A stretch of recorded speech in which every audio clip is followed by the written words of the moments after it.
Hi, I'm Jaime Rockafellow, and I am reading a monologue called Defying Gravity by Jane Anderson.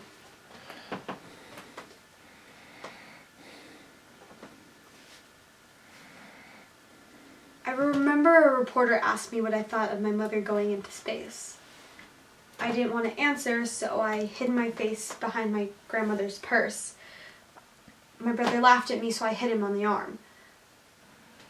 My grandmother gave us lifesavers to quiet us down. I wanted a cherry one, so my grandmother peeled down the paper till she found one for me. Then my mother joined us, and she let me hold her hand while she talked to the reporters.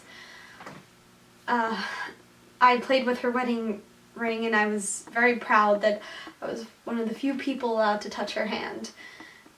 Then my mother showed the reporters what some of the things she was bringing with her into space.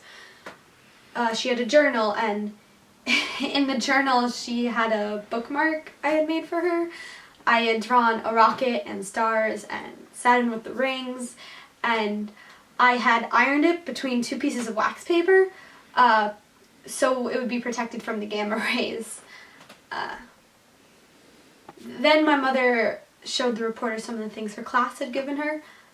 I was jealous and I wanted to give her something else, so I took out the lifesaver and it was fuzzy from the lining of my pocket.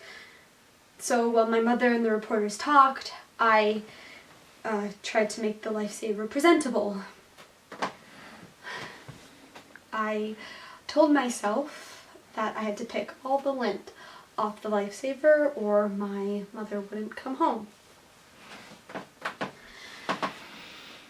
Finally, my mother crouched down next to me. She was wearing her blue spacesuit. I touched the patches on her shoulders. She was so beautiful.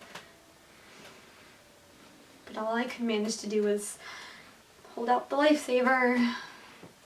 It was sticky from the sweat of my hand.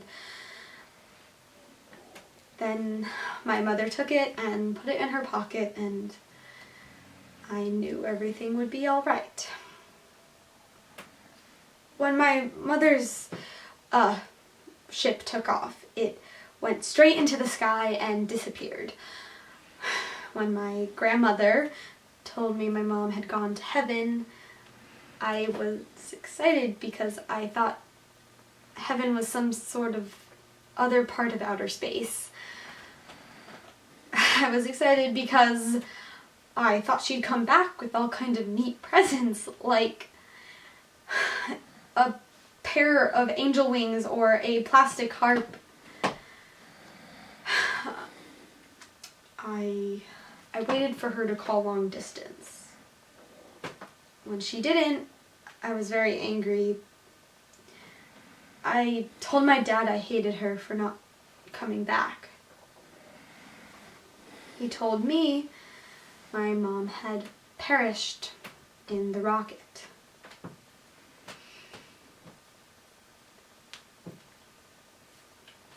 These are the reasons I gave myself for why my mother didn't come back. 1, I hit my brother on the arm. 2, I didn't talk to the reporters. 3, I didn't thank my grandma for giving me a coloring book. 4, I didn't let my father hold me. And 5, I didn't get all the lint off that lifesaver.